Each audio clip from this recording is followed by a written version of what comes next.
Hello and welcome back to another episode of The Longing, where we're going to continue to read the Iliad, or the last set of the Iliad. So, let's get going.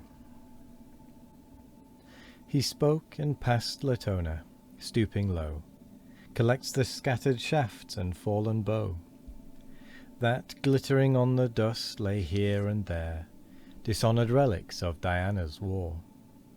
Then swift pursued her to her blessed abode, where, all confused, she sought the sovereign God. Weeping she grasped his knees, the ambrosial vest, shook with her sighs, and panted on her breast. The sire superior smiled and bade her show what heavenly hand had caused his daughter's woe. Abashed she names his own imperial spouse, and the pale crescent fades upon her brows.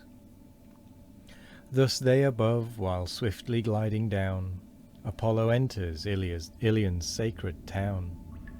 The guardian god now trembled for her wall, and feared the Greeks, though fate forbade her fall.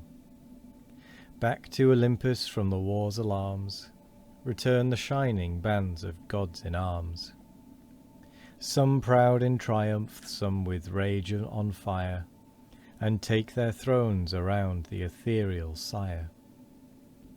Through blood, through death, Achilles still proceeds, o'er slaughtered heroes and o'er rolling steeds, as when avenging flames with fury driven on guilty towns exert the wrath of heaven.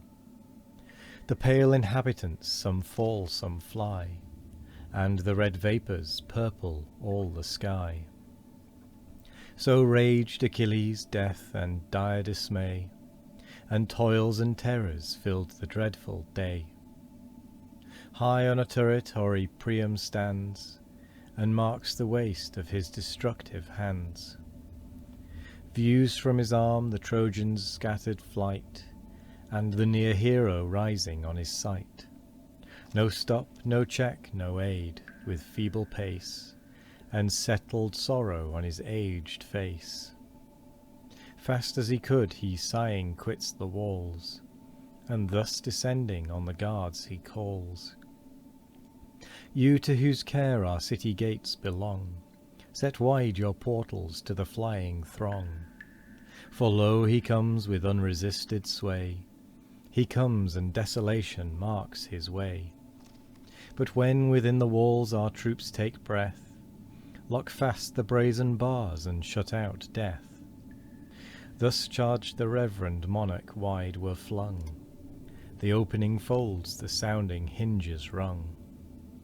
Phoebus rushed forth the flying bands to meet, struck slaughter back and covered the retreat.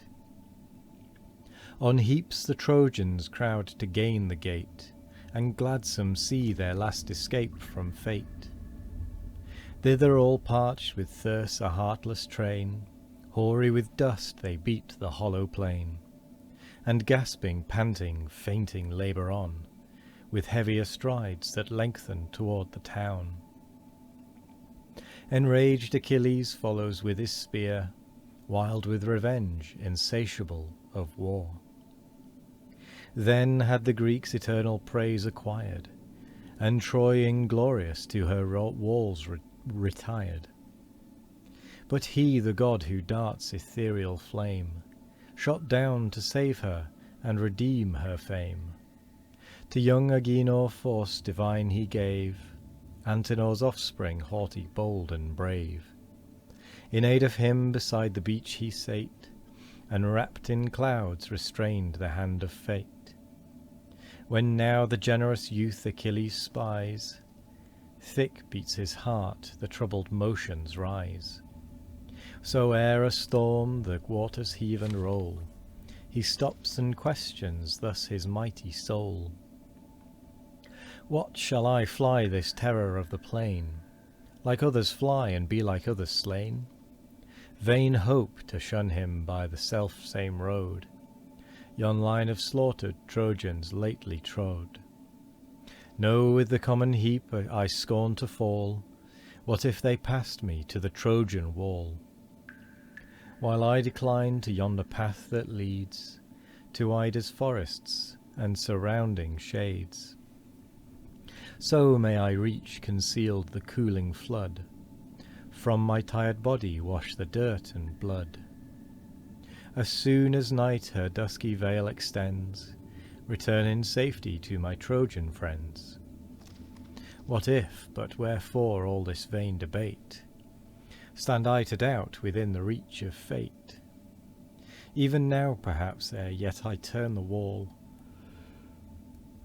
the fierce Achilles sees me and I fall. Such is his swiftness, 'tis in vain to fly, and such his valour that who stands must die. Howe'er 'tis better fighting for the state, here and in public view to meet my fate. Yet sure he too is mortal, he may feel, like all the sons of earth, the force of steel. One only soul informs that dreadful frame, and Jove's sole favour gives him all his fame. He said and stood collected in his might, and all his beating bosom claimed the fight. So from some deep-grown wood a panther starts, roused from his thicket by a storm of darts. Untaught to fear or fly, he hears the sounds of shouting hunters and of clamorous hounds. Though struck, though wounded, scarce perceives the pain, and the barbed javelin stings his breast in vain. On their whole war untamed the savage flies, and tears his hunter or beneath him dies.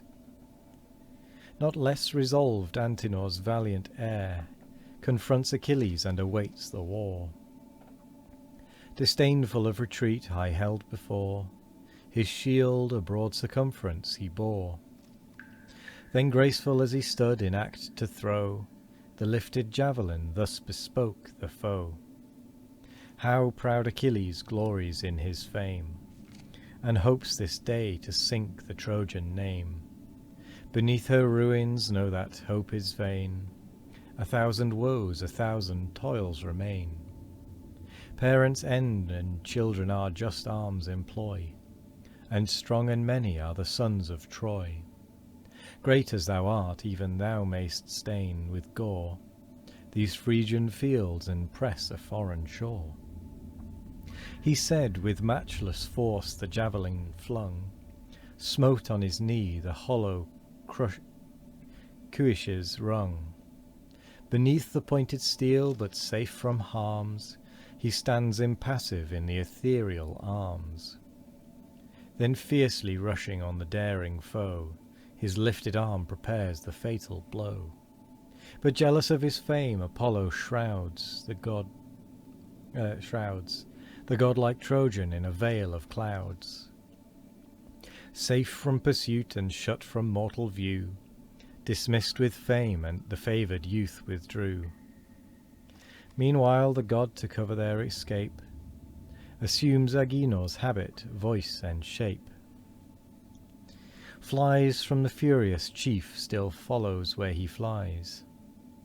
Now o'er the fields they stretch with lengthened strides, now urge the course where swift Scamander glides.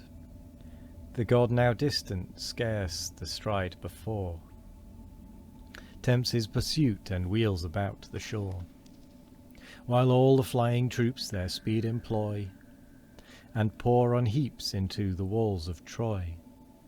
No stop, no stay, no thought to ask or tell, who 'scaped by flight or who by battle fell.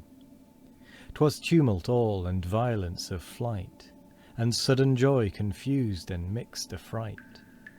Pale Troy against Achilles shuts her gate, and nations breathe, delivered from their fate.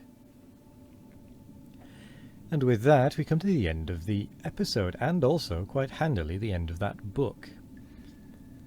Book 21. So we're almost halfway through this one, which is pretty good. So I will say thank you very much for joining me today, I hope you all have a wonderful morning, evening, afternoon, or night. No matter what time of day it is, I hope you all have a wonderful one of it. And as always, pardon me. As always, we will be back tomorrow for more of The Longing. Goodbye.